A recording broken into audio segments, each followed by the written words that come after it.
Whoo, that music is just, mm, guys.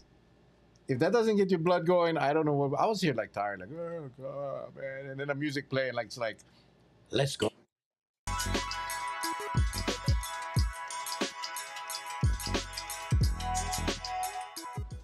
All right, guys, welcome to the Coconut Wireless, and let's not waste no doggone time. Boom. What's up, Charles? Hello, hello, everyone. Charles. Yes, sir. Yes, sir. Yes, sir. Oh man, welcome everybody. Welcome everybody. Liz Anderson Shaw Maui Kabiru Shibas. Thank you, Yeah. Liz. Oh, Happy. that's so. I know, man. First one to comment. Marie J, welcome. Let us know where you're from. Let us know where you're from. Can you guys hear me okay? I'm a little quiet in the ear, but I Loud hear. and clear. Okay, Loud awesome, and awesome. Sam, belated 60th birthday blessings. Audio visuals, great. Okay, good. We got the okay from Sam. He's our quality control guy. He's our quality control guy. yes. One of the originals, Patty Kawakami. Aloha. Yes, the beautiful Patty Kawakami. Absolutely. Good. Again, part of the Village. village. Ice Yes. water tonight.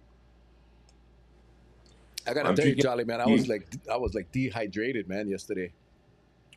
Oh, you know what Yeah. you need? You need ice water, and you need one of these. Guaranteed to get Reese's. you going. Yeah, my favorite candy, man. My favorite candy. And I got off the Snickers. I see you got off the Snickers. Hmm. But hey, Charlie, I want to say thank you. Um, for those of you that don't know, I had a little birthday celebration last night at the convention hall. It was really a campaign fundraiser, but we did it on my birthday, which I always thought that was tacky when politicians did fundraisers on their birthday. But I figured, what the heck, man? It was my 60th birthday, a new era, thinking outside the box. And Charlie and his group was amazing. Charlie, you guys were just Thank amazing. The you. food was ono. Um, Food was delicious, and one thing nice about those types of political fundraisers is you get to see people that you haven't seen for so long. I mean, Howard Cavalli was there, my former inspector at Kauai Police Department. Bill Kaawai, my former partner at KKPD. I haven't seen probably over 20 years, and they showed up, and just the opportunity had a lot of kupuna there, Charlie. And I gotta say, you guys, when you guys play your music, you guys play for the crowd. We had a little discussion this morning, and I know you know this, but I don't know how many people can appreciate how that makes the audience feel. You know that at the end of the table, second or third row, I had that one group of kupuna. Hmm. They Yeah. were they had so much fun, and they had so much fun. So I just want to say thank you, Charlie, and to your You gang, welcome. John Mahi and Darren Kiltsuka and Russell Wellington and Brian Davis. Brian Dobbis. I gotta say, you guys were off the charts, off the charts, man. Well, thank you so much. It's always been, I guess, when we first started playing in, what is it, when I first moved to Kauai and we first got the gig over, it started off at the Waimea Plantation Cottages before we went over to Kalaheo Steak and Ribs. And, we wanted something different because I grew up in the era where you had the original Society of Seven. Ho Okay. ho ho. The original. Yeah. And I was fortunate to become a light and sound man for the groups because I worked in Waikiki. And the person that gave me my start was none other than Frances Kirk with Outriggers. She was with Doc Kelly. And, I did lights and sound for the SOS. Then when Roberto Nivera split off from the group, I was his sound and light man. I did Barry Kim. I did Teddy and Nancy Tanaka. So I Jeez. I had a real and all of this. Now keep in mind, I was still in high school, and I got a waiver from the Honolulu Liquor Commission because they serve liquor in these areas. and I got me like a waiver, but I couldn't go near the liquored areas like the bar area. But I would do lights and sound, and I saw how the interactions was on a full scale show. So when we started this over at Kalahia, and you've been there many times now, you Yes, see yes. how we play to the crowd. It's all about our interaction with the crowd, whether it's telling them a joke, whether it's picking on them, or if it's something special and we want to hear a special number. It's not about what Charlie or John Mahi or what we want to do. It's what we think the crowd would want. And so we gauge that. We'll try a song, and if we see they like this song, then we stay in that genre. And you notice we do a lot of oldies, Hawaiian music, of course, and contemporary. We will not do reggae or heavy metal, even though sometimes we'll venture up to the Eagles and Hotel California. I mean, that's about as high as they'll get for that kind of in that genre. But for the most part, we got John, and just his vocals. I mean, it's off the scale. Darren is just creative. Russell is creative. Me, I'm just that baritone, Oh man, Charlie, come on, knock it that off, knock baritone it off, voice. knock it off. John Mahi, I gotta say, John, we're talking about him today because I was talking to Yeah, some of the people that were there last night, and John Mahi, his falsetto, his voice is actually Nahoku Hano Hano quality. He can, that falsetto is incredible. Um, uh, Darren Kiyotsuka, when we guys were setting up and he was playing music from the CD, or not CD, but from the phone, I guess. And I said, Darren, who's singing this? What? yeah. Because I had never heard that song before, and it was a beautiful song. And he said, "That's me." Apparently, he He had had a group. recorded a CD a while back, No, he had a and group in the Big Island. yeah, Yeah, yeah, I didn't know that. I know him as a probation officer, but the guy's talented. And Russell Wellington, and I gotta say, Russell lost his dad the night before. Duke Wellington, one of our legends here on yep. Kauai, and I told Charlie, hey man, just tell him he doesn't have to come, man. But he came, and the guy performed, boom, boom. Yeah. But Charlie, you are that glue that hangs that thing together. You just the flow and that deep baritone voice You know, man. going home, the wife asked me, she goes, "You're crazy." I go, "Why?" She goes, when you was emceeing, I kept on getting my words twisted. So, Pastor Matt Higa, right? Yeah. And I said, "Ladies and gentlemen, welcome Master Pat." and it And and it was even an alcohol free event, Charlie. It was an yeah, alcohol free event, man. It was and like no then booze. It was a yeah, boring party if you thought about it, but the music and the food was just phenomenal. But it's just if you know more good music, good entertainment, then people gonna come, they're gonna eat, and they're gonna leave. And yeah, you guys even had a hana hole, and it yeah. was just good, man. I just want to say It was. thank you. Hey, Well, Charlie, let you're me just welcome. catch up. Let Yeah. me just catch up real quick. Marie J. I just want to make sure we get this. Marie J. is Marie Streep, villager for 3 years with Mel and Charlie, all through COVID. Missed you guys. RN on the wall, Hawaii born and raised. Well, welcome to the show. All righty, Marie. And you know that 34, the music was very ono too. Rhonda Morris. Rhonda Morris was there, and she actually behaved Yeah. herself. She behaved herself, Charlie, through the whole thing. When I I saw her was walk waiting in, for her. I was waiting for her unbehave herself. I know, and I saw her walk in. I I'm was thinking, waiting. uh oh, but she behaved herself, and everybody had a good time. Yeah. Who made the haupia? Who made the haupia? Patsy, is Patsy on? Please, Patsy, help me out. I will tell you this though: the food was the Hawaiian food was amazing. And let me post this up here because you got it's Kalo Grown.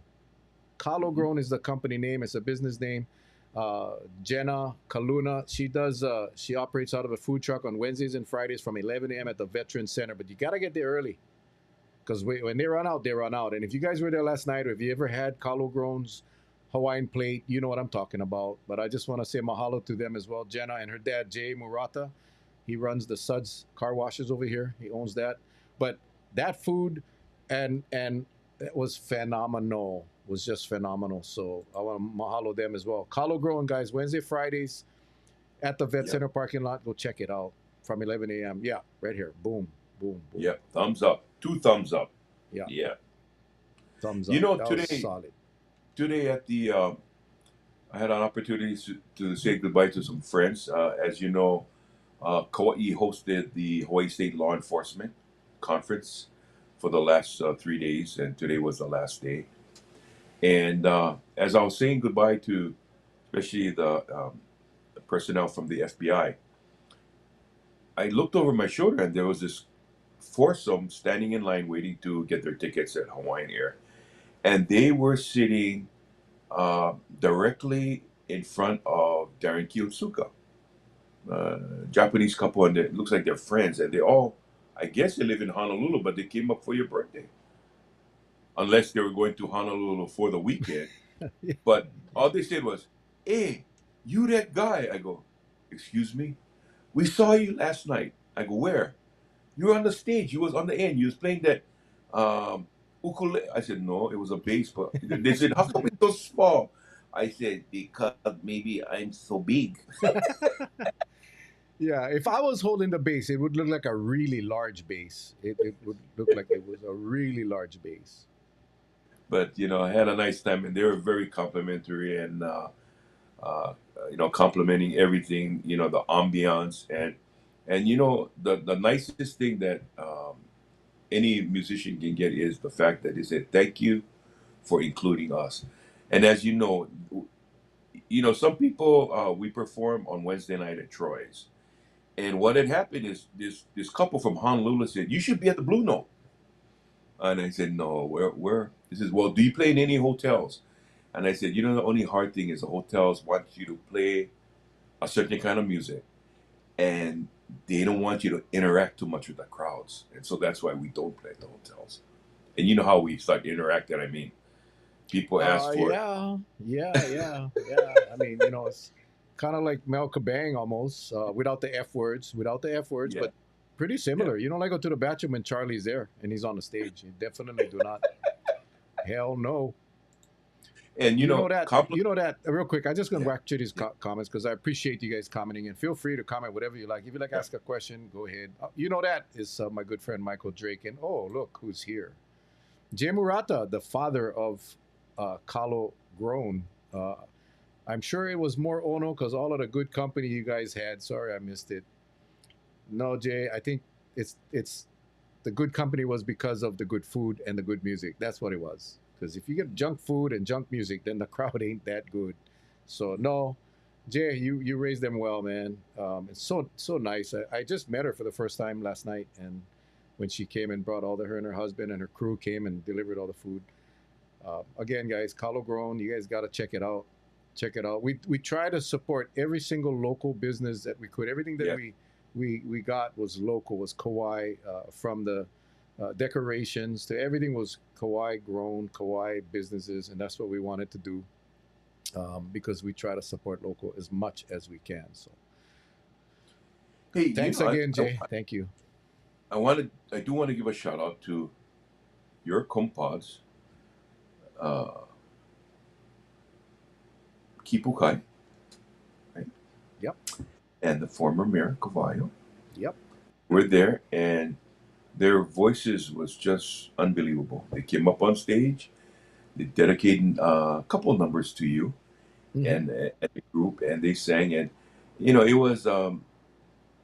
was just an honor, to I've heard Bernard sing before, but getting to back him up and listening to his vocal stylings, I said, wow, it was truly an honor. I mean, as we were breaking down the equipment last night, we just said, whoa, when you get chicken skin moments, those are one of the chicken You skin know, moments. Bernard and I go back a long way. I always make fun. In fact, I didn't do it last night, but Bernard and I, we do it. And I'm not saying this to brag. I'm just saying because Bernard is such a talented singer and artist that we do Kanaka Vai Vai together, he and I, and he will adjust his tone to match mine because I suck. But when you get to, when he's able to harmonize at any level, and he does it so well. I I, uh, I was not gonna do it last night, but Maybe one day you guys will see it. But yeah, Bernard's an amazing guy. Kipukai, both talented, great voices. Yeah. And we tried to get Ross Kagawa. He was there as well, and we tried to get him up, but Yeah. he said, I went up to Ross. I said, "Hey, bro, after the two tempo, you and me going up. We're going to do and do it." Ross, he's just so he thought I was serious. He goes, "Oh no, no, no, no." But I tell you what, man, that is why I love this group we get on accounts with Ross and Bernard and Kipukai and Aro Kanashiro, who's also running again. He stopped by. He had another commitment, but he stopped by, and the bonds that we have. Addison was in Oahu for a conference, and Billy DeCosta was on the mainland also traveling, so they were not able to make it. But yeah, it was.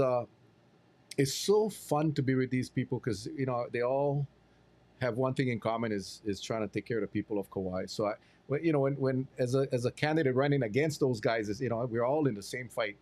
When we have those moments, we're all together and be able, we can coexist, and we actually really do. Honestly, I don't like sound corny, but we all love each other, man. We all love each other as brothers, and that's a really really good feeling. How do I get the love of my life, love of life added on here? He's a musician. All you gotta do is ask. Yeah.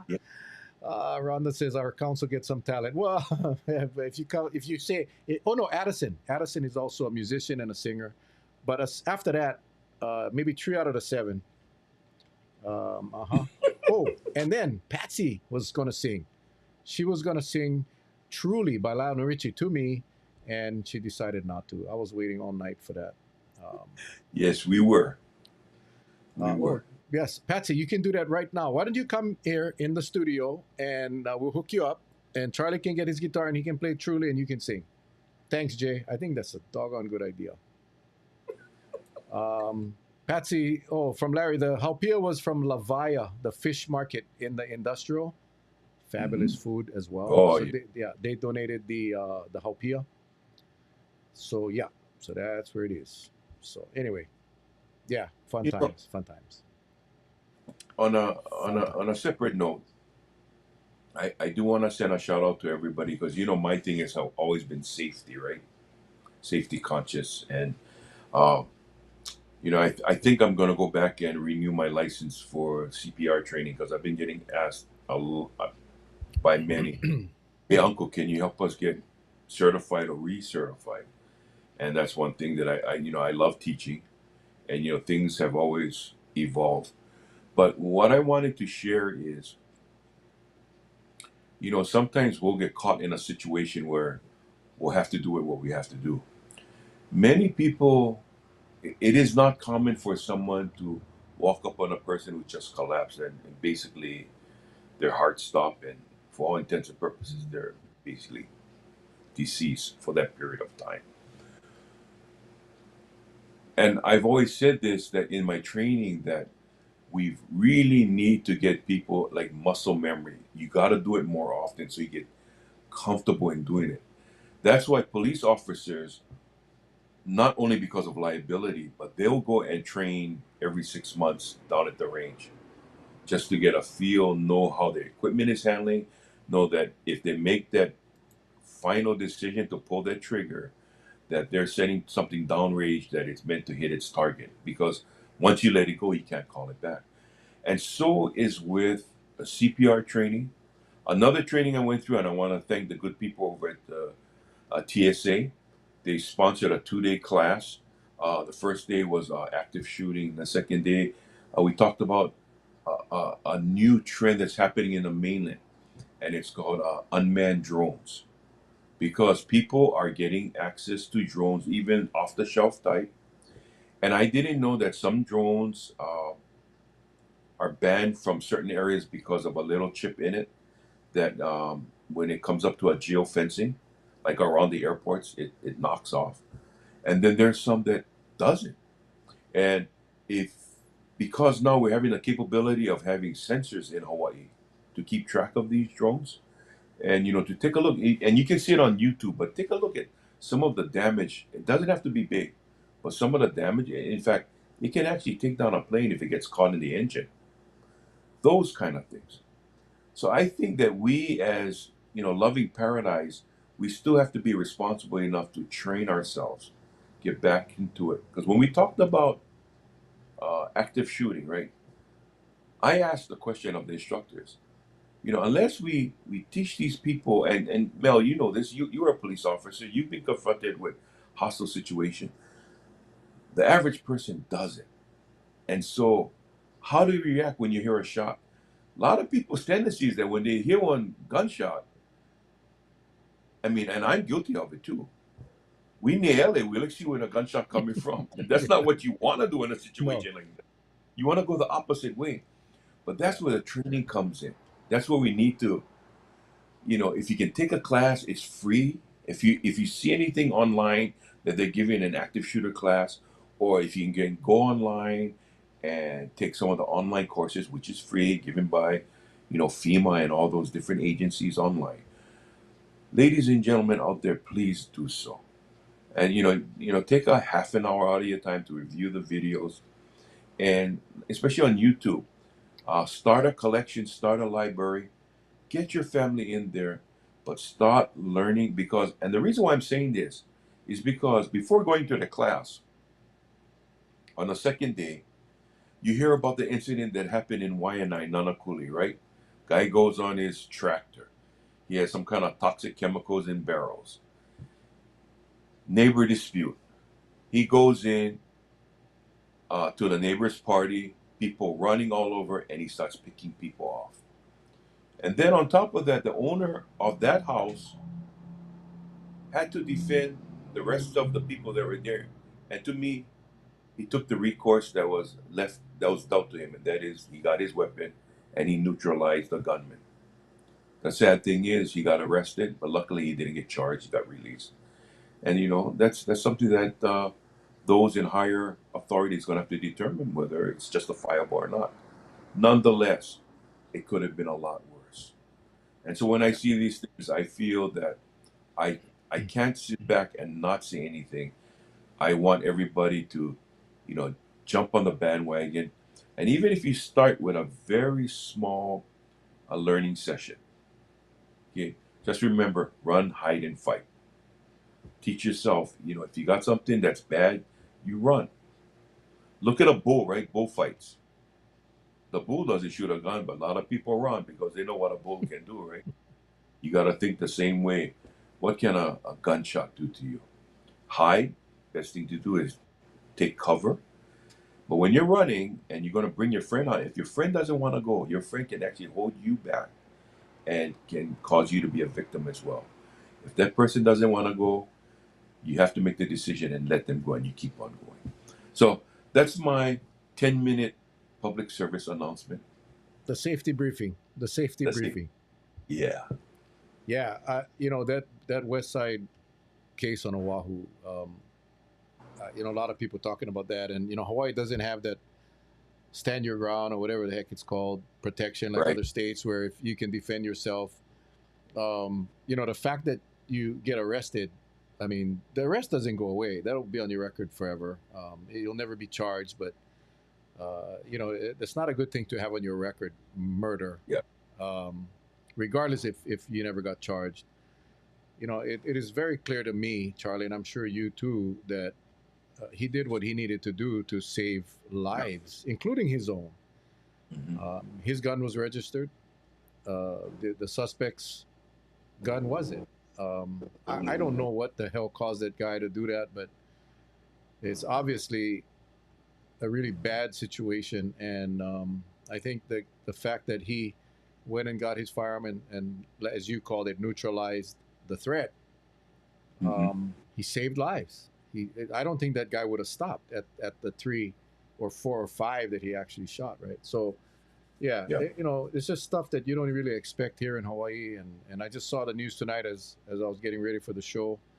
Um, 2 more attempted murder cases on Oahu. One more, I think it was in Maili. I Yeah. believe it was Maili. This 41-year-old male subject shot multiple times. They don't have a Yeah. suspect yet. Yeah, it's I remember being worried about my kids living on the mainland, but my lord, Honolulu is becoming a really it's crazy. It's just not we're not used to that stuff. And Marie says West Side does not have enough police resources. No one ever has enough police resources, and um, I don't know. I don't know how you prevent those kinds of things. When you start now, they're revealing a little bit more facts about the case where, this families had reported that the suspects illegal activity on the property for years.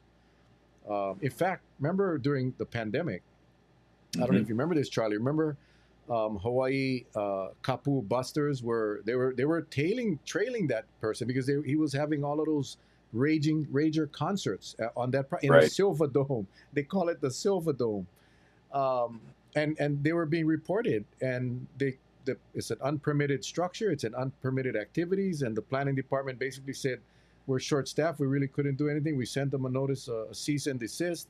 He never listened. Well, I mean, Michael Green is representing the person that shot the suspect.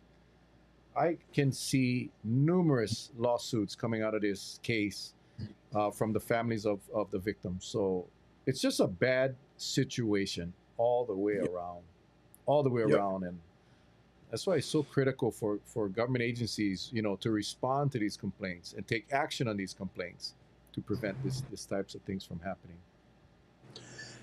I being man Mel, you understand this as well. Having the law enforcement background, um, people are quick to judge, and I think that's the reason why the turnout for police candidates is so low, because they said, "Hey,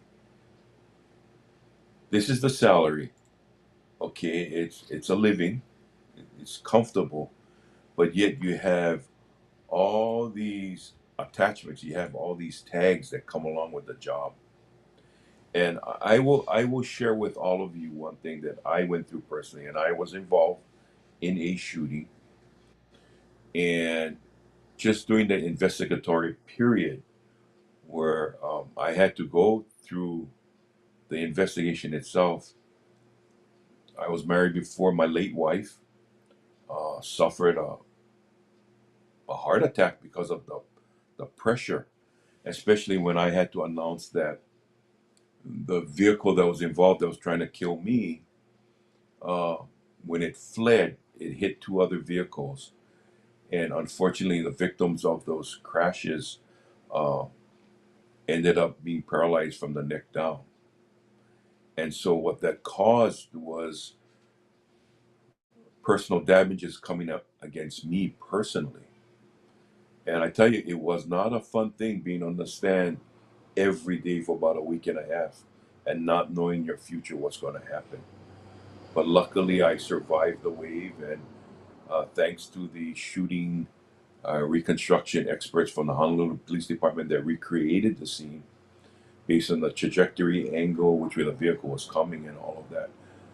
They found that my placement, the vehicle was trying to run me over.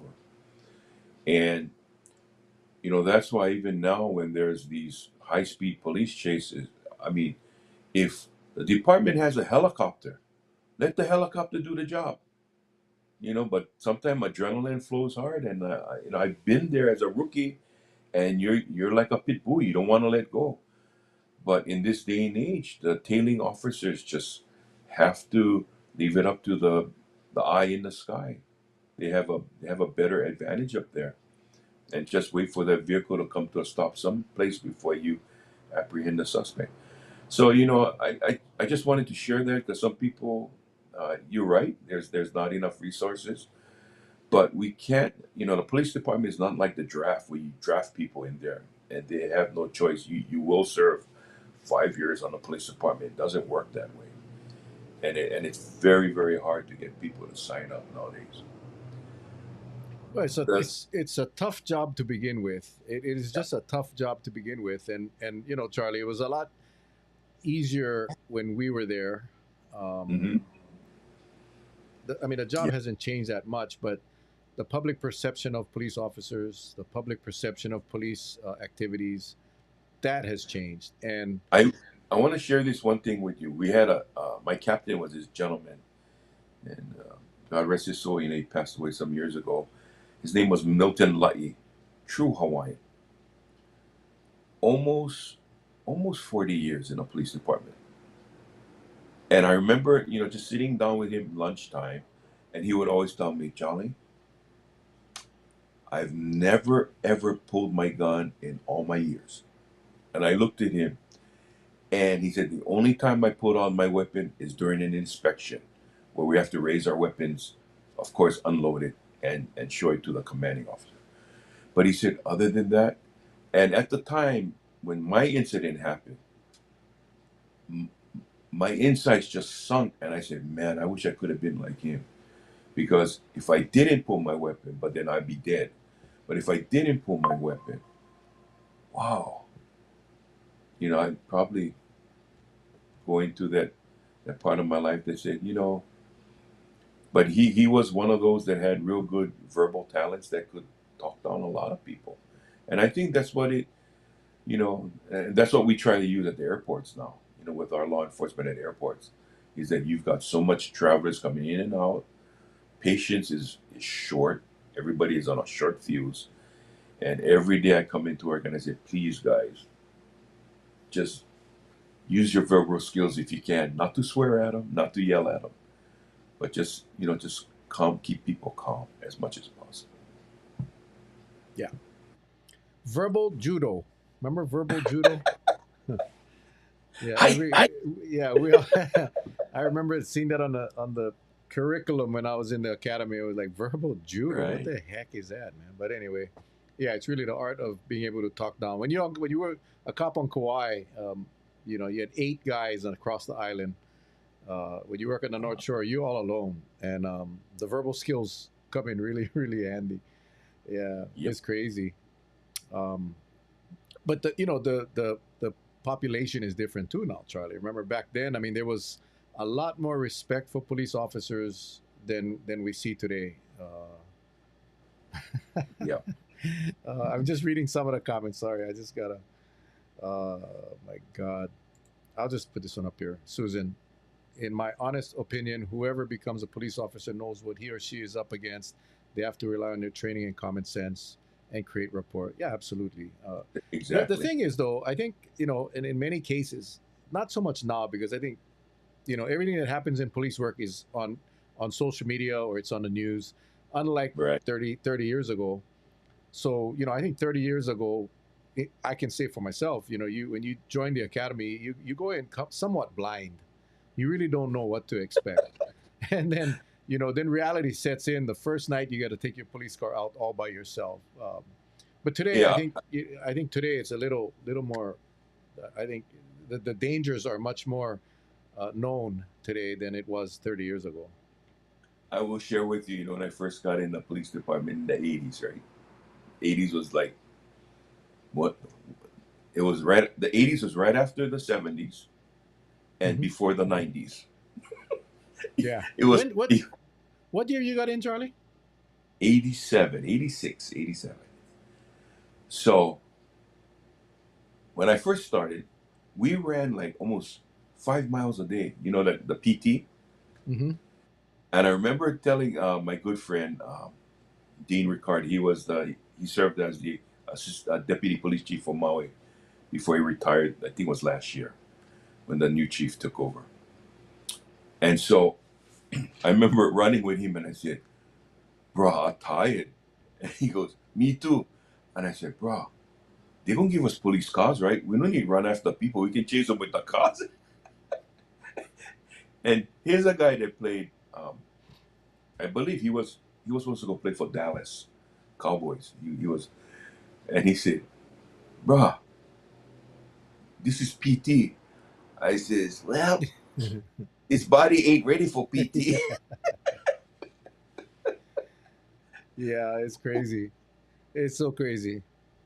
Yeah, Yeah, it's just I don't know if I could survive being a cop today, man. In today's world, I just don't. I think I, it's I just give them credit. What yeah, they're going through, yeah, I give them yeah. credit. Kamalani, waiting for Mel's profound words of advice. Well, you're gonna have to wait a little while longer.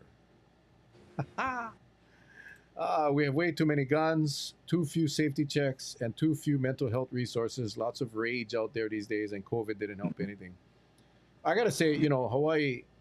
And listen, I support the right to have guns. I do, but I also support the very strict regulations that we in Hawaii have. And some people think it's too strict. I don't. I think the background checks is automatic. I cannot imagine how anyone in their right mind in some of these other states that oppose mandatory waiting periods and mandatory background checks when you purchase a firearm. I just, for the life of me, Charlie, I cannot understand why any leader would oppose that. I mean, in some states, you walk up to the counter, you give them your driver's license, you walk out with a gun. That's crazy.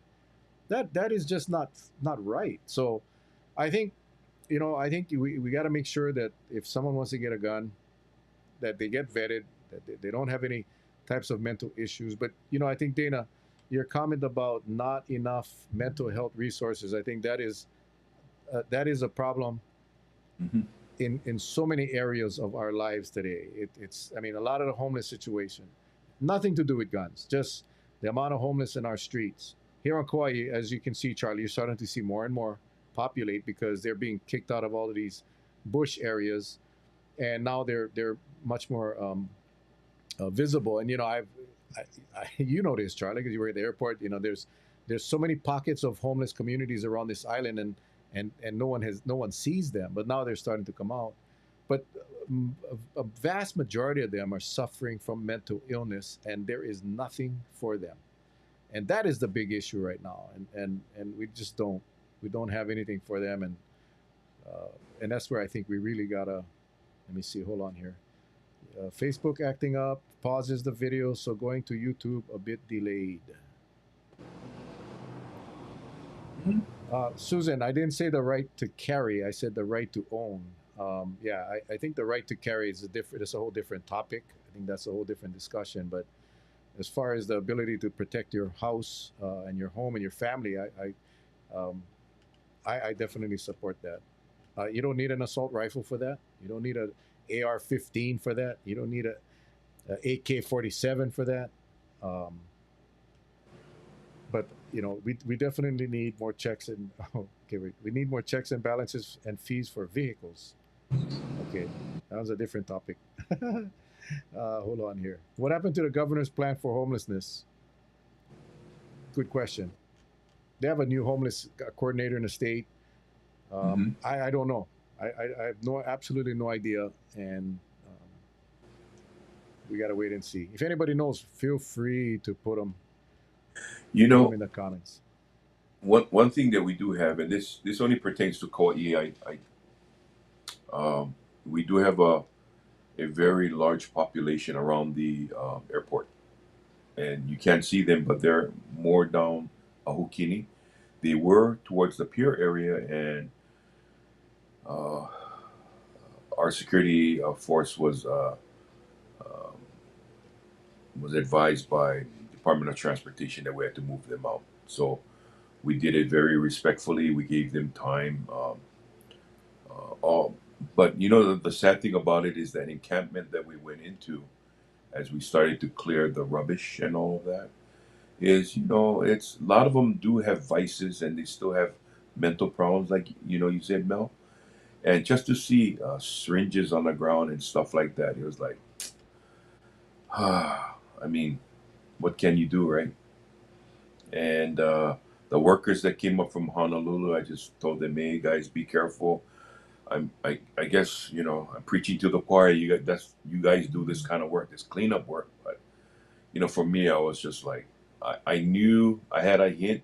I mean, a feeling that it was there, but to see it on such on beautiful, fishing grounds, right at the end of a pier, places like that, just to see those needles. I mean, all it takes is a small child coming out with their dad, want to go fishing, stepping on a needle. Oh, that's sad. Dana says, no need to be houseless to suffer from our severe lack of access to mental health care. Absolutely. Yeah. Yeah, I mean, it's everywhere. It's everywhere. I mean, yeah. Hmm. Who handles the crosswalk light by the post office? 4 times I almost got hit by cars in one lane, not looking at me, crossing while other lanes stop. It's the county that takes care of Rice Street. It's Sam. It's one of those things. I don't know. the drivers have a responsibility to see those flashing lights. I know I see those flashing lights. I am Yeah. stopping. I don't know what else the county could do, except have a crossing guard there. But yeah, it's people today are not they're texting, or they're doing silly things when they're driving, not paying attention, um, and just being discourteous. I think is part of the problem. And yeah, I'm not sure. I am a very strong advocate for having those lights at every crosswalk across the island. Our administration, in the engineering department, feels if we put too many of them, if every crosswalk has them, then people are not going to pay attention to them. I disagree. I think those lights are the best way to protect people from getting hit in the crosswalk. But you know, who am I? That's just my opinion. Well, Tammy, super talented counsel. Okay, yeah, all right. Thank you, Tammy. Some people tune in late, and then they're watching the show at the beginning part, and then yeah. But yeah, we love you, Tammy. no, Poo. we had a lot of Um, fun. But let's get away from the doom and gloom. It's something that I just wanted to touch on for the safety of all. Let me put it that for safety of all. Let's do our part and let's try to get ourselves safe and because we can be law abiding, but there's always going to be that one less than 1% that's going to be not law abiding that that can do the most damage. So we just got to be prepared. That's all. you That's know all. what it comes down to, Charlie. It's called respect. It's called respect, and that's what I think. I remember my dad last night, or yesterday, we were setting up at the convention hall, and my dad we're talking about the Aloha Spirit, and he said, yeah, he lived in Washington State for 40 years, and he moved back home about a year ago, and he sadly he said, the Aloha Spirit is hard to find now on Kauai. That has come from someone that lived almost 50 years of his life, 40 plus years of his life here, and then moved to Washington. He's moved home, and the sad news is he's moving back to Washington at the end of the month because he can't afford to be here. That is sad. But I think what he said, there is some merit that the Aloha Spirit, which you remember we all had, and we are losing that. And I think if everybody had respect and uh, was courteous and were worried or concerned or care for other people, then we can all coexist. But it's sad. And again, I know you wanted to get away from the doom and gloom, but Charlie, the solution is very simple, right? Let's revert back to respect. Let's start respecting each other again, and I guarantee you things will get better. Folks, I always say this. You know, treating someone with respect and aloha and smiling costs you nothing. Mm-hmm. It's free. Give a smile, it's free. And yet at times it's really hard to smile because the way and if you're gonna do it, don't expect anything back. It's like when you go to Vegas. If you think you're gonna hit it big, then you're not gonna have fun. Okay? Just know that what you take up there, that's disposable income, because if you lose it, you won't cry about it. And I think with the Aloha Spirit, it's the same way, I'm more than happy to give it out. And I don't expect anything in return. Because there are some cultures that just doesn't um like in Hawaii, we go up, we hug and we kiss everyone, right? Mm-hmm. Aloha, welcome. Some people like, hey, and then I gotta respect the fact from where they're from. That's not a common thing for them. So I don't look at it as being negative. I just like, okay, your culture doesn't allow that. Okay, I get it. But hey, aloha, welcome. They're just not the hugging type, Charlie. Yeah, They're not the yeah, hugging type. I'm a yeah. hugger. I'm a hugger. I think most of us are huggers. But some people, they freak out when you're like, oh, what Yeah. the hell are you hugging me for? Well, you get somebody big like Bernard, right? Come up, hug you. One side of his body completely envelops the the average human being. Brother is huge. Yeah. Did you You know, see him crush me last night and toss me around that stage like a rag doll? you should have made a He, police report. well, I did. They're actually looking for him right now. They're gonna arrest him for assault second because I think he broke two ribs from me. Well, you Man. can't miss him, and if you do, check his front yard because he, he looked like a banyan tree just standing there and smiling. So that's probably him. Ah. Oh, Larry Aruda. This guy is, he's a roads guy from for many many decades, and he said those crosswalks are dangerous. They give the pedestrian a false sense of security. A walk, don't walk with red lights is the only safe crossing for pedestrians. I ain't gonna argue with that guy. He's experienced, but this is the deal. Whether you have a walk, don't walk, or you have flashing lights, the pedestrian. I think there's this old saying, right? The pedestrians always has the right of way. Okay, I'm not going to disagree with that. But even if you get the right of way, if you get one jackrabbit driving in an irresponsible manner, you still got to look both ways before you cross a crosswalk. I don't care if crosswalk not going to save you from getting hit. So people just gotta use the brain. I said today I had to do a whole week interview, and I said common sense is not always common. You get to a crosswalk, look left, look right, look left again, and then cross when you get the signal to cross. So again, man, it's people got to take responsibility for their own actions as well. They gotta be Um, defensive because my aunt, who was my driver's ed instructor back in the days at Kamehameha School, she said, "Charlie boy, you can be as right as you can be, but if you see somebody coming and you know they're wrong, don't continue out knowing that you have the right of way because once you collide, he goes, well, the damage is there. How right can that be?" So she told me, you can be right all you want to, just be defensive. And sometimes you gotta, you see somebody, they're not going to stop. No, keep going. And so is with pedestrians, right?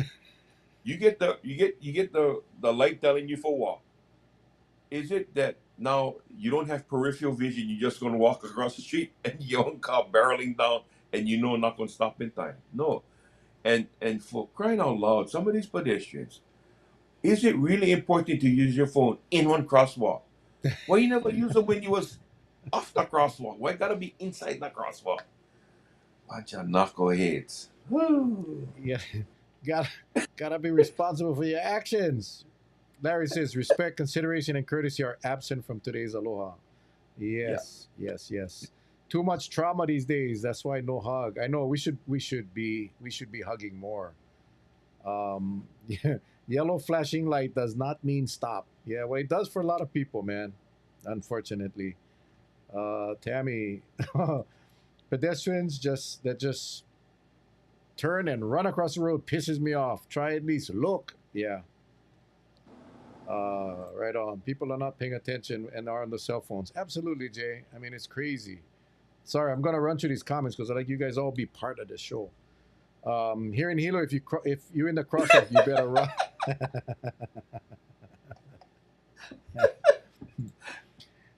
They put a roundabout in front of our high school in Kihei. Check the paper to Right. see if the vehicle that flipped in that. Yeah, I saw that. That was terrible. Um, Yeah. Kauai getting some crazy drivers nowadays. Yeah. KTY, try crossing the street in Thailand for the first month. I was looking the wrong way. Hey, don't get run over in Thailand, man. That wouldn't be cool.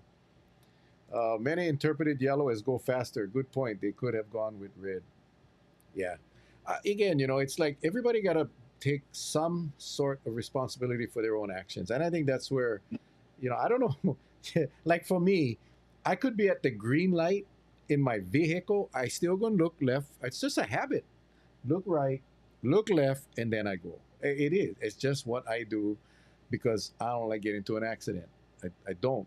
And yeah, around crosswalks, I am very cognizant of the people that Tammy talked about that'll just run across the street and not, or bicycles.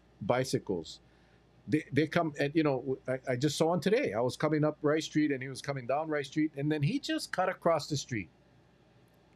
If I was a cop, I would have gave him a ticket. That would have been one I would have enjoyed to write. I didn't like giving tickets, Charlie, but that one I would have enjoyed because what are you thinking?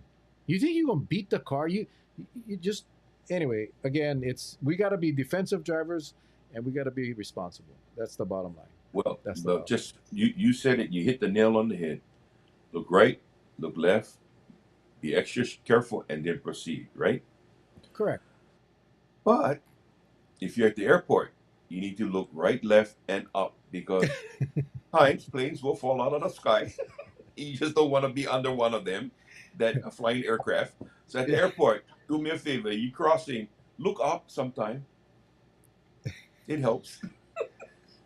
I'm a very cautious walker and have come so close to getting mowed down in Lihui when I had the green light. Drivers don't pay attention to pedestrians. One girl was so shook up she slammed on her brakes and started crying right there. Yeah, yeah. I mean, it's very common now, especially on Rice Street um, and in those heavily used areas. Yeah. Let me see. No more comments until I get No more comments until I get hit and someone else comments 3/4 way across and heavy equipment truck and trailer goes by me night. Okay. Sam, that's cryptic. That's cryptic, Sam. Um, we need more enforcement on kids on e-bikes zipping around. Larry, that is coming. That is good. There is Yeah. a bill being worked on right now. Honolulu just they're doing theirs. Ours will pretty much be a copy of Honolulu's as it relates to e-bikes. So that is coming soon. I can assure you that. You can see that plenty of them crossing at the airport on the phone. Yep, yep, Yeah. yep. Excuse me. Um, that's because we were taught how to cross the street, Del Raposo. But now we have way too many cars on the road. My favorite drive was South Kihei Road along the beach. Not anymore. It's dangerous with so many cars and pedestrians. Yeah, and that's not going to change, Dana. That's not going to change. And so we got to adapt. We got to adjust, and we got to be safe. It's just that simple. Charlie, I know you can attest to this. I don't like talking much about the old cases in the police department, but you know, when you got to respond to a traffic accident, a pedestrian accident, and it's a fatality, and you just understand when you get there that so many lives are going to be destroyed because of this accident. So many lives are going to be impacted, and there's not a thing you can do except grieve and show compassion. But every single accident is avoidable, and that's the senseless part of this, and that's the frustration I think and cops see it all the time is when you roll up on one of those accidents and you just look at what you kind of figure out what happened and you just realize how avoidable that was. Someone was in a rush, someone was not paying attention, someone did something really stupid, and somebody died, and that is what's hard because it's so avoidable. And again, why is everybody in a rush on this island on Kauai, Charlie? You can speed up and you can be impressed with yourself or your car that you can speed up and then only to get behind another car a Yeah. few yards away. I mean, it makes no sense. It just makes no Yeah. sense. Makes no I sense. call I call it the not having patience syndrome because like I'll hit traffic almost every day, and the first critical junction is right at the traffic light in front of the community college westbound. Why? For those with the infinite wisdom who designed our roadways, figured they're gonna make the merge right at that traffic light or right past it. They should have made it more down the way to merge into one lane, and that way it wouldn't back up inside that intersection that everybody's trying to race through so they don't block it, right? And I just find it like, okay, if like when I first moved to Kauai, I told everybody, if grandma and grandpa is on a Sunday stroll and they're eating a peanut butter sandwich, just go along for the ride because you cannot overtake. There's cars coming in opposite direction. Just go for the ride. You'll get to your destination eventually, maybe not as quickly as you wanted to. But hey, isn't it better to arrive alive?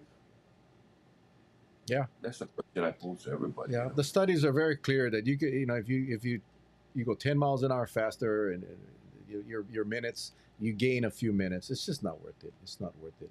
Yeah. Kurt is asking, what about people abusing the handicap placard if you can walk park in another stall? I think everybody that parks in a handicap stall that don't have a handicap placard, their car should be towed to Puhi, put in the crusher, and just crushed, No, I think smashed. he's talking about those who have a placard, who What was what given a about placard. What about? Let me put this up again. Yeah. What about people abusing the handicap placard if you can walk?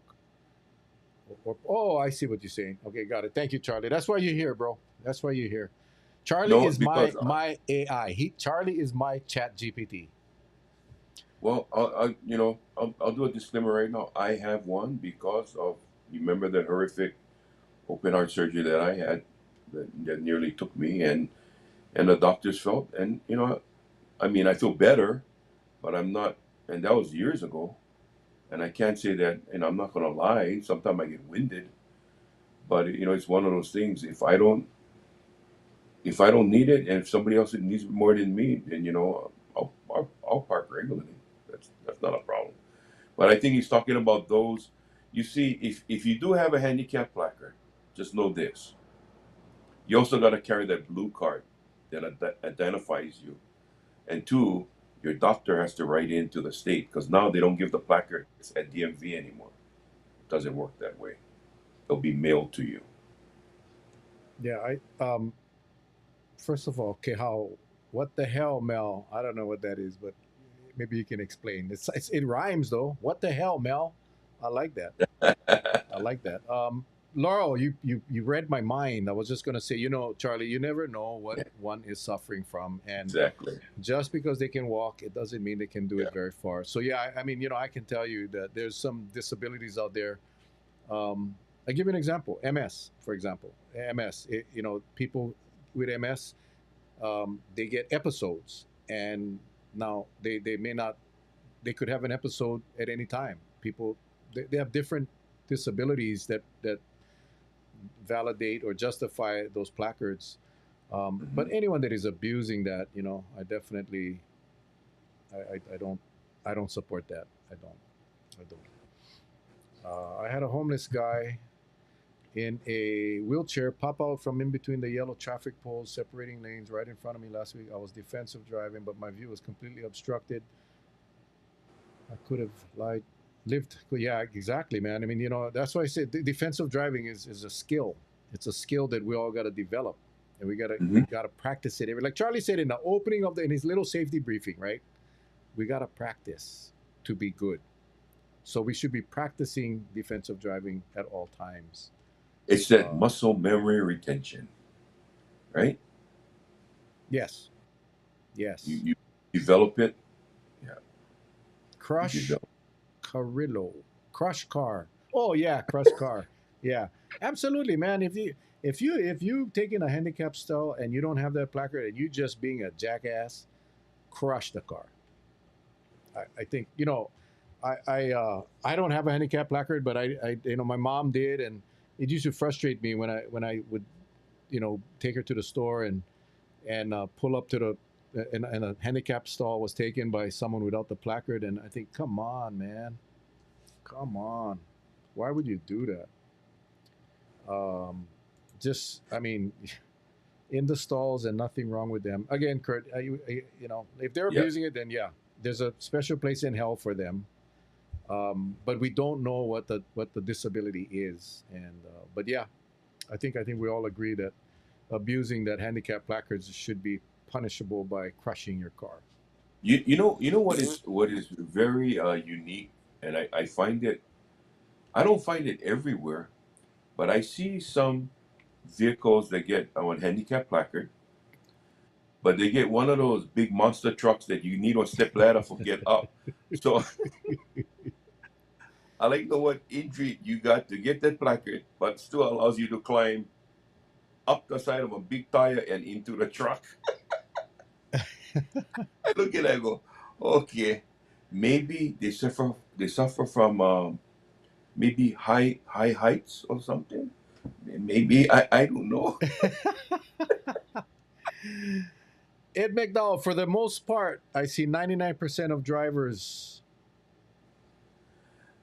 merging correctly. A few idiots, I love it, but Mm. mostly good. Positivity, Ed. That's why I love you so much, bro. Sometimes they forget to put the placard on Oahu. You cannot have that hanging off the mirror until you park. Yeah, I mean, I think that makes sense. Yeah, you don't want to be driving with that placard on the windshield. And now you can actually get the handicap license plate right, Charlie? Yep. That Yep. is a Hmm. substitute of the placard. Um, Yep. that I mean, you forget to. It, yeah, you got to put the placard up. Are too long for Mel. We need Charlie Iona to be to. Hold on, let me put this up here. Sorry, my comments are too long for Mel. LOL. We need Charlie Iona to be the backup and help read the second half of them. uh, if you park in a handicap stall without a placard, is that a violation? Yes, it is, and Yes. it's also enforceable on private property as well. So if just call Yes. the cops, and they will get a very expensive parking ticket. $500. Hmm. Five And they, hundred. but you don't get your car crushed. So, No. uh, so yeah, just report if you see it, report it, because that's just not a good thing to do. Again, right? It goes back to what we talked about being courteous, Hmm. respect. You know what I Yep. mean? It's just like, really, why would you do that? Those people that do that have never experienced living with a handicapped person or a disabled person. Oh, and by the way, if there's anyone out there watching, and you're one of those that just gonna run in to get something and decide that you're gonna park on the blue chevrons, those hash marks between the two handicap stalls, please don't do that. Those hash marks are there for a reason. Because if the person has a van and it's a handy van, you park in there, they can't lower the ramp so they can get into it. Or if they have a wheelchair and they're not able to get into the driver's side, that's the reason why that they put that space in between handicap parking. So they have that ability. It's called an access lane. Yeah. Just here to say hi to the governor and Uncle Charlie. You got them backed up. It's the governor and Uncle Mel. I think No. Charlie would be a fantastic governor. I mean, somebody said earlier that he has a laugh of aloha. That is so true. Yeah. So yeah, No, Governor and you know, listen, Governor Iona. That is a no, that's no relationship. Do Iona. right, No. right, Yeah. right. But I mean the name recognition, boom. In fact, we're Yeah. starting his campaign tonight. Uh We're oh. starting his Uh campaign oh. tonight. Here goes the rumors. Here goes the rumors. Marlies, I wish people on Kauai would learn how to use the roundabout, especially the one at Kapaa Bypass. I was just there 2 weeks ago, and it would have been faster to go through Kapaa Town. Yeah, when that roundabouts first started showing up on Kauai, it was just fun to watch. They had people freaking out. People just gotta, No. on a roundabout, you gotta use Yeah. your blinker. You still gotta use your blinker to let the people behind you know if you can turn or not. It's again, The it's people crazy. by Kukuyula, the roundabout over there, they're complaining because they say once they go in the roundabout, they don't can come out. They keep on going in circles. Even 1 hour later, they're going in circles. Folks, you can get off anytime you want. It's not an endless merry-go-round, okay? Get off whenever you want to get out of the road. Oh man, it's crazy. But roundabouts, they're made so that like if you get the big trucks, you can actually drive over them, right? You can drive because you're not gonna be able to make the tight turn. Yeah. But when you put one rock wall with one big shaka in the middle of the roundabout, very hard to drive through that. Or the one in Lihui, but Wilcox School get the plantation gear and the like. You hit that, you're gonna die. If you drive through that roundabout, you will die. Oh my lord! All You, right, you we know what got the big mistake? You know what the big mistake people make? They're coming right. They go enter the roundabout, but they get a car coming. Everybody's assuming that car gonna turn right before you, so therefore you start pulling out, and bingo. If brother never put on his blinkers, that means he ain't gonna get off yet. They don't pass you. But he says, "Oh no, brother looked like he was gonna turn right before, so I pull out." And what happened? Oh, broken glass all over the road. Yeah, that's what happened. Oh, we were at my stepdaughter's. Oh, look, Oh, I just got a breaking news. HPD are at the scene of an attempted homicide in Makaha. Right now, popped up on my phone. Like that's the third one. It's the third one. We're at my stepdaughter's services. We forgot our placard at home. Different island. Cop gave us an example of how someone could be more deserving. Mind you, I have only one leg. Man, that cop needs to be disciplined. That is nuts. Real quick, let me just catch up on these before we wrap it up. They should make about an oval about from McDonald's all the way to Pizza Hut. That McDonald's, man, that's my pet peeve, bro. That people stopping on the road, on the highway to turn right into McDonald's drives me nuts. Not to Wow. change the subject, but did you see the rubbish they took out of Kalalau? Yes. Yeah. Yeah, they also got a bunch of people with. It's not funny, sorry. But they talked to the guy from the Department of Health or from DL wherever, and he said that the people, I don't know if you guys saw this, the people suffered from nausea, vomiting, and epic diarrhea.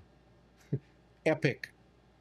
And he went on to say, when you have epic diarrhea, they cannot make it to the bathroom, so that trail is covered with human feces, and that is very transmissible, the norovirus or whatever. Like, Yeah. I ain't going to Kalalau, so come on, guys. Norovirus is not fun. Hmm. But yeah, epic, epic diarrhea. I think I'll make a T-shirt. Epic diarrhea. All right. I mean, diarrhea is diarrhea. I'm sorry we're talking about this, but that was from the official at the state level saying they had epic doo doo. Yuck. TMI. I know, Susan. I apologize. I apologize. That's the thing with this show. You never know what the heck we're going to talk about. Anyway, and here's Tyson, of course. Pooper scoopers. But you know, Is my Steelers going to be 0-1 or 1-0? That's really dumb question, Keith. They're going to be 1-0. They will be 1-0. I think I remember hiking in Kalalau. Who was back in the late, no, in the middle '70s. Because I used to come up on weekends, and a good friend of mine, my brother Kaupena Kinimaka, and his father Percy, I used to stay with him every weekend and during the summer. And at the time, Roy Hiram was the police chief, Mm-hmm. and his son Gary. All of us decided, and Balo Chu was the one that picked us up from Kalalaba. We had to hike in from Hyena. And I remember it was such a beautiful hike in. And then there was these areas that water would come down, but then there was ponds. And you know when you see something that looks like cellophane paper on the pond, but it's Yeah. actually the water going stale? That's a good sign. No, drink the water, especially if you go down the bugger smell stink. That's why people get sick because one, they never bring enough water. They're thirsty.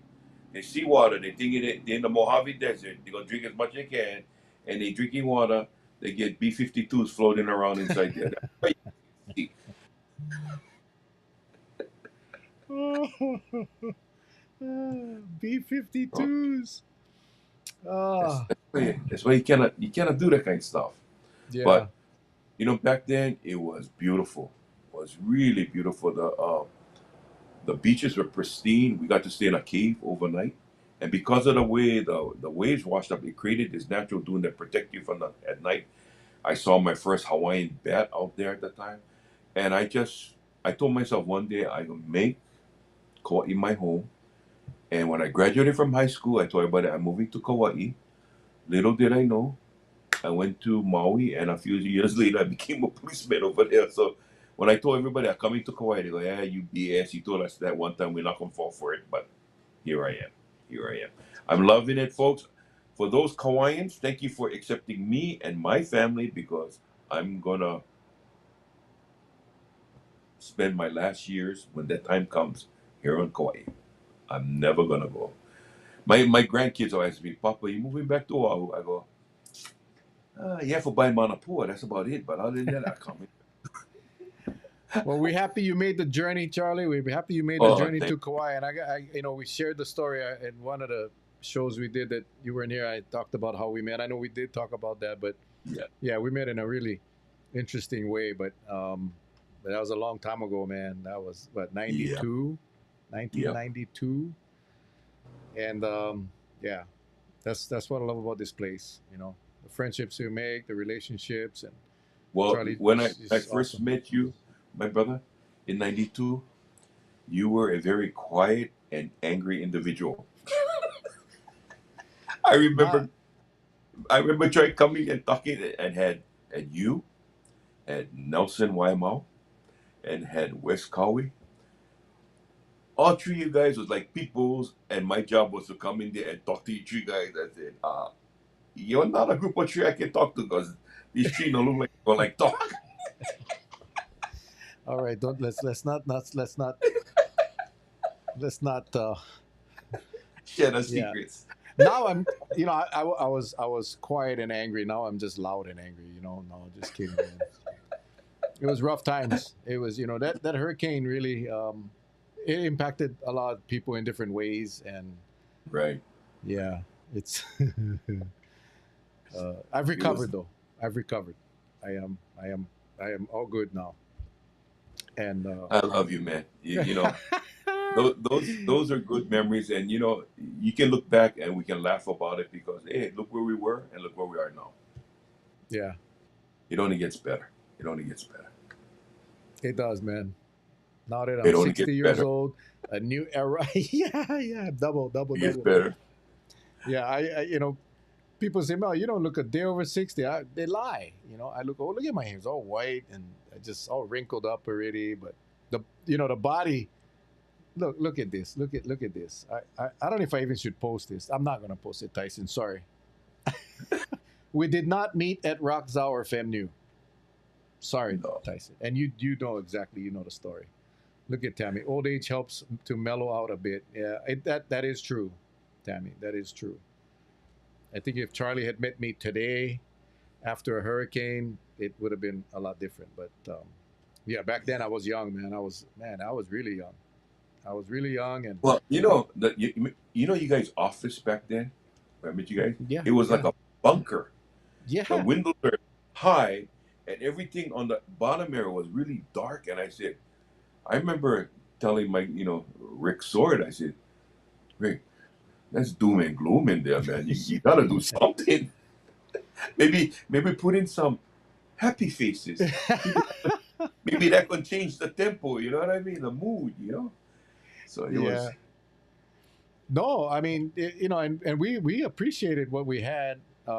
We did, and it's now that's why when the cops come up to me now and complain about anything, I say, guys, you guys come to the wrong place for sympathy because you guys get on Palace, and it's just that's a whole show to talk about back then and now. Yeah, and we enjoyed it, man. I mean, remember that office, that little cubbyhole was shared by five detectives, Yeah. and we were very close.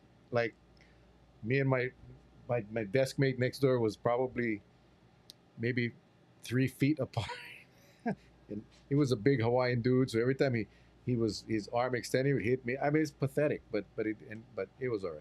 It was No, all right. but that day I I'll was there. never, I would never change that. I would never change those days. That day I was there. I know three of you had to type on a report, but you folks had respect for each other. You let one type because it was loud, the typewriter. But pack, pack, pack. When that one was finished, then the next person jumped and pack, pack, pack. You folks, all three never typed at the same time. That's what I noticed. That's why I Yeah, was kind of, I said, man, these guys got a respect for each other. They wait until a typewriter ceases from one, then the next one jump on. And yet you guys all have your own typewriters on each desk, and it was something to behold. It was something to behold. I'm sure people watching right now are thinking that you're making all of this up, but it is the truth. It is Yep. the truth. And when he's talking tack tack tack tack tack, that is manual typewriters. Yeah, That's what we that's how it had. was. So yeah. But again, Manuel type. man, I wouldn't change a thing, Charlie. I grew up there. It's crazy. Yeah, look at Keith with whiteout. That's the one. We bought the whiteout bottles in bulk. We bought the 6 packs because you go through especially if you're a typist like me. Hmm. Yeah, it was horrible. We never had the auto, the tack tack tack tack tack tack tack tack tack. No, we didn't have that. We had the stop, pull up the pipper, put the white out, and then try to line them back up nice so look like decent. But Yeah, but when I used to type, nobody told me that, hey, you don't need to press hard. Because when I used to pound my report, had all holes. You can hold them up to the light and you can see right through. Had all pukas. The zeros and the O's, Yeah, yeah, the zeros and the O's would have puka right through exactly. Exactly. I'm typing too hard. there. Oh, what department in '92? That was Kauai Police Department. That where the parking lot is now, across the by Woodcock School, that big parking lot Yeah. across the what used to be the courthouse. That was our police department. That was our headquarters. Yeah. That was nuts, man. Yeah, yeah. Anyway, We Charlie. should do a show. Let's visit all the spots that brings back the best memories. We should just go out on the road and one day, you and I, and we just take pictures of every place and then we just load them up for a night show. We just talk about it because one thing I learned that Kauai, you know, back in the old days when you had that Kalapaki Hill, right where the you used to have Maxi's, the service station, right Mm-hmm. across from the Harbor Mall. That you would go up, and then they had another. I forget the name. It was like a chart house, but I forgot the name of it. Round circular building right behind Maxi, well, the Kobayashi Hotel, which is there still yet. But back then there was like a small paddleball court, and then there was a that eatery right there. Yeah, Just bring back memories. And I yeah. remember Golden Cape, the old Kauai Surf Golden Cape on the top, man. All the way on the top with what was the what was his name? Oh my lord. Oh, well, who's it? Come on, somebody help! Somebody help! He ride motorcycle. No. Anyway, you guys know him. Wilhelm, Jack Wilhelm. Wilhelm, yeah, yeah, Jack, and Yeah, he used to entertain up there. His wife was up there. Yeah, we had a good time. We had a good time. yeah. Fujita was the chief back in during that time. Yeah. Yeah, Actually, I when yeah. I got in the department, which was in Robinson. 1984, it was Roy Hiram. Yeah. That was who was the chief when I came in, and then Calvin Fujita came shortly after that. Hmm. Yeah, golden moment. Yeah, Roxanne, you're right. They're having a lot of those golden moments lately. Yeah, yeah, Laurel. Yeah, we did. When we had the so we would buy the white out in 6 packs, and then we would have to buy the yellow and the Individual. blue. But we didn't need the 6 packs for those because that wasn't that often. That wasn't that Yeah. often. But I think it's a good idea, Charlie. We just jump in the car one day and we just go out and go interview Yep. some people at those spots and talk story and put them all together, and then we can just do a reminiscing show. I think that would be cool. Remember we did a couple before, Yeah. and that was actually quite fun because we all remember those things. You know, Maxis. I can tell you. I know. I think we actually had this discussion a while back, but they had the best apple turnovers.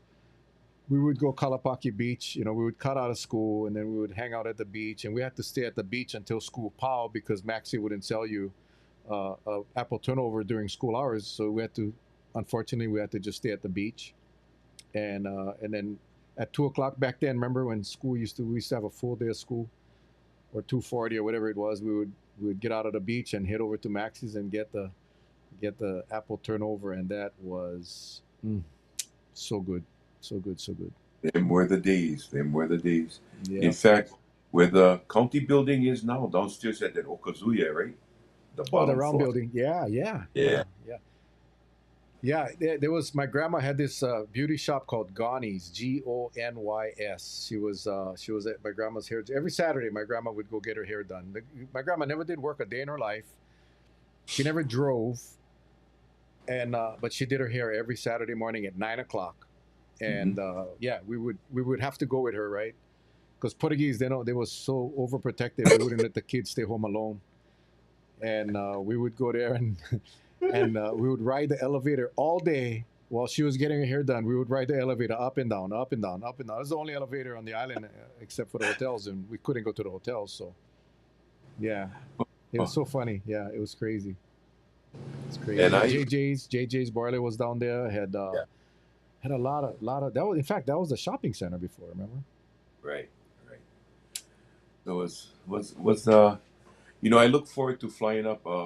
I was fortunate. My dad at the time was working when Princeville was just being built. So I was very close to my dad. So he told my mom, put the boy on the plane. I would come up weekends, And then we would stay. And I remember all the streets had a Japanese name to those streets behind Pizza Hut. Yeah, And Isenberg. there Yeah. was the first one right behind Pizza Hut, uh, that a boarding house where a lot of the workers would stay at. And so I would stay with him there. And then he said, and then I remember bringing up my bike, and he said, you know what? It's $10. You go down the beach, and when Daddy Paul I come home, make sure you come home and we'll eat dinner. And that's how it was on a weekend. And that's how I met Copena. And then next thing you know, I was staying with them. They used to live, I think it was on Elua or Ikai, one of those Bruh, streets. you like hear this? Capena and his Ohana lived right across us. They were my Oh, neighbors, right across the street. Right across the street. My grandma guy's house was right across the street. We lived with my grandma guys. And yeah, Capena, Michael, Moana. You remember Alikai. Moana? Yeah. Yeah, And Percy and Alikai. yeah, I mean we grew up together, man. That was on Ilua Street. Ilua Yeah. Street. Son of a gun. And I used to look forward, come back Honolulu, come in school, Monday through Friday. Friday afternoon, I would catch that flight and come back. Then the entire summer I would spend. And oh, I remember in the fourth grade, no, actually, I was going into the fifth grade, and I remember I came up with Capena and had, his name was Durant, I think it was John, and had Irvok, Oh, and Cavallo, Irva yeah. Cavallo. Yeah. So those guys was making tattoos, with the needle entry. So lo and behold, I go make one tattoo, and I was so happy. My mother seen that. Boy, oh boy, I was grounded. Yeah, that Only that on I got man, my that first tattoo.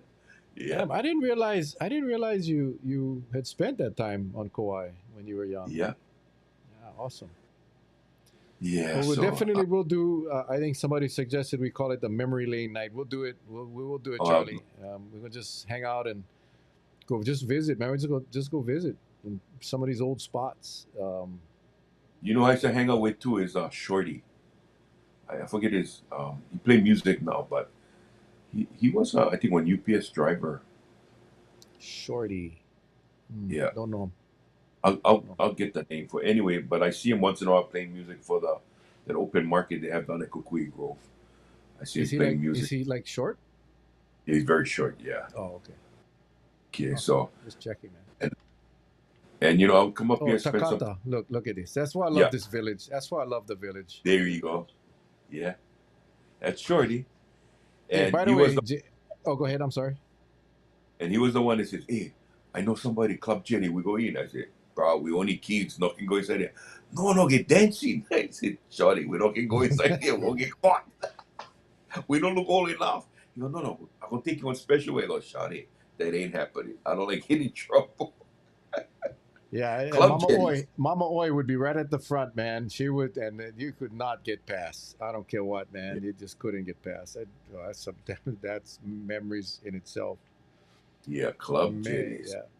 Hey, I did want to shout out real quick to Jay Murata because he like I said, he runs the suds operations here on Hmm. Kauai, the Lihui and Kapaa, and they just added the credit card thing now. Yeah, So, easy. oh my God, I had to It's call him easy. a couple weeks ago. So I pulled up, and the guy says, "Oh, sir, can you reverse?" It's like, why? We got a machine now. But yeah, Suds is the bomb. Suds is the bomb. No, he I put on these new softer material, for clean your car. Yeah, Perfect. Because before, but I never like telling him. I think I went like about 4 times, and all 4 times I had mean kind of scratches. I had to take a body shop, repaint the car, and I don't know. I went back. The thing went scratch off the paint. No, no, only joking. No, no, never. No, it's just very convenient. Very oh convenient. man, and it's clean. It's so Yep. clean. The car come out clean. Some guys know like the kiosk. Well, then I tell them go Walmart and go buy one bucket, one sponge, and soap, and go do them themselves. That's what I say.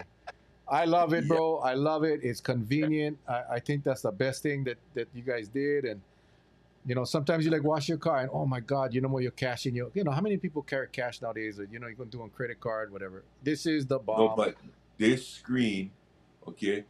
And for those of you on Kauai that haven't tried it yet, depending on the height of your car, you can adjust the screen to come up to your eye level.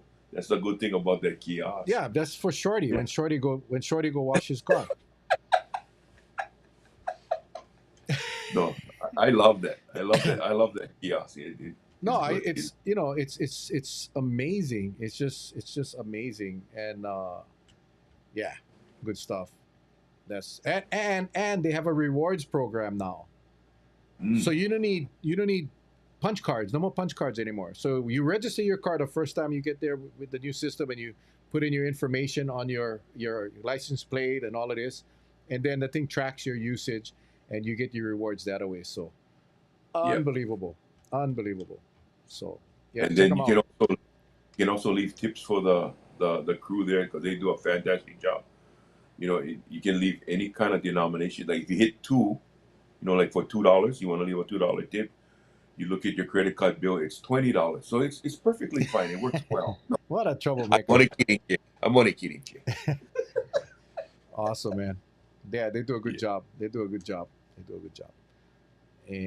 And again, while we get Jay here, Calo Grown, Yep. don't forget Wednesdays and Fridays from 11 a.m. You got to get there early because when they sell out, they sell out, and they do, and they phenomenal. In fact, right after this show, I'm gonna eat some kalupik, some mac salad, some chicken long rice, and some lomi salmon that we got from last night, and that's my dinner tonight.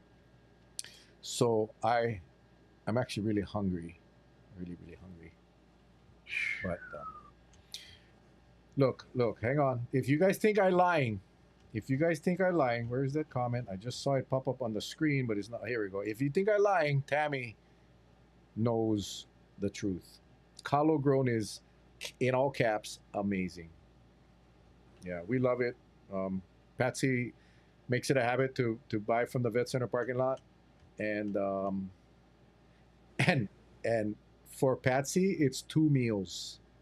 That's how much food they put in there. It's massive, massive, massive, massive. So anyway, Charlie, we could. Oh yes, and this is another truth from Tammy. And I am a picky person. I will tell you this. Okay. Last night we had. You guys know Uncle John Apana, right? I know he don't watch, so I'm going to tell his story. You know John Apana, right? Uncle John Apana. He's a kupuna. He's been around forever. And Uncle John is one of the most critical people I know when it comes to anything, but food especially. The other thing Uncle John Apana doesn't do is eat leftovers. He does not eat leftovers. We've been to numerous dinners at his house, and he cooks everything, and but no leftovers. So everybody got to take all the food because nothing leftovers goes into his house. Well, last night he was there at the party, and he had eat the food, and he's the guy that, like I said, he gonna say, he goes, "Brah, this thing is salty, brah, this thing is dry, brah, this thing is rubbish, brah, brah." Last night he not only said this food was delicious, he took home leftovers. That, to me, that was Oh, the amazing, the the review. smell. Yeah, the smell test. He passed the smell. Yeah, you can pass Uncle John Apana. You got Yeah. some good food. Oh, and the Yeah. squid luau as well. They get squid luau. So anyway, Ooh. yes, Jay. He used to cater Hawaiian food back then. Remember, he used to do Hawaiian food. He had the tables and the chair rentals. He had all of that stuff.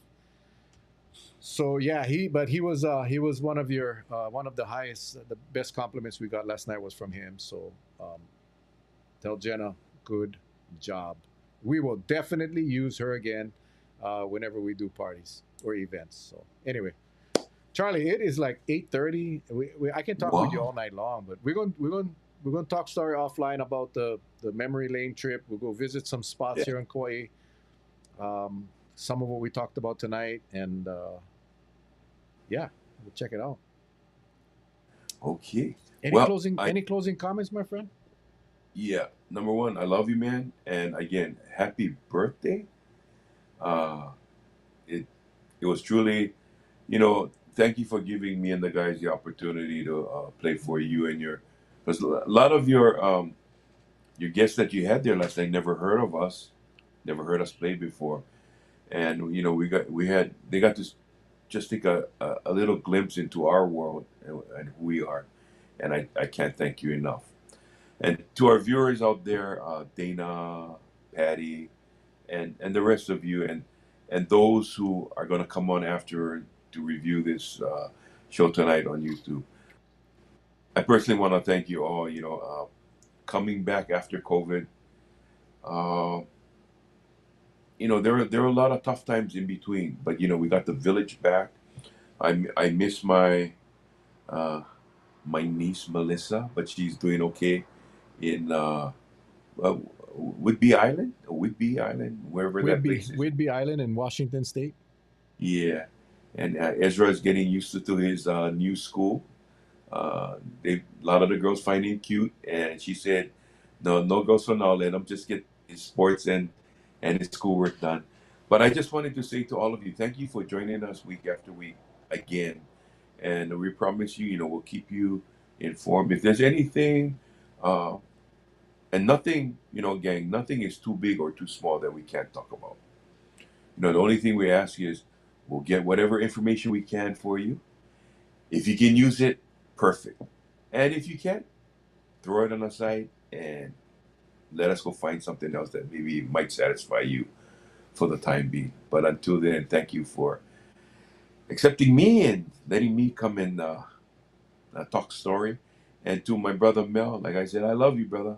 We've been through a lot since way back when to now. So 60, and you're just getting younger. I turned 65 this year, so I'm I think having gone through that cardiac situation mentally had set me back, but I think I'm coming back stronger, thinking that as long as I do things, my doctor is telling me you're doing the right things. So I should live many more years, many more years. Thank you, brother. Right on, Charlie. Well, we love you too, man. I love you like a brother, um, an Yeah. older brother, an older brother. Jay Morata says, let's do the Carol Burnett song. You know what? Maybe on Memory Lane night, we'll do that. I'm so glad we had this time together. Okay, we can do that at Memory Lane. I gotta warm up the chords. But yeah, Charlie, it's always a pleasure, man. And I think it's fun. Somebody asked me last night, you guys still doing that show? Yes, man, that's my therapy. It is. It is my therapy.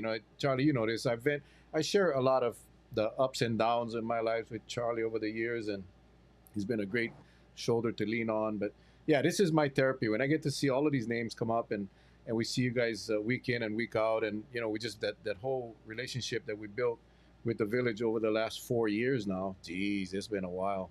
So yeah, I love doing this, and I love you guys want us to talk about any specific thing, or if you guys want us to bring on a specific guest.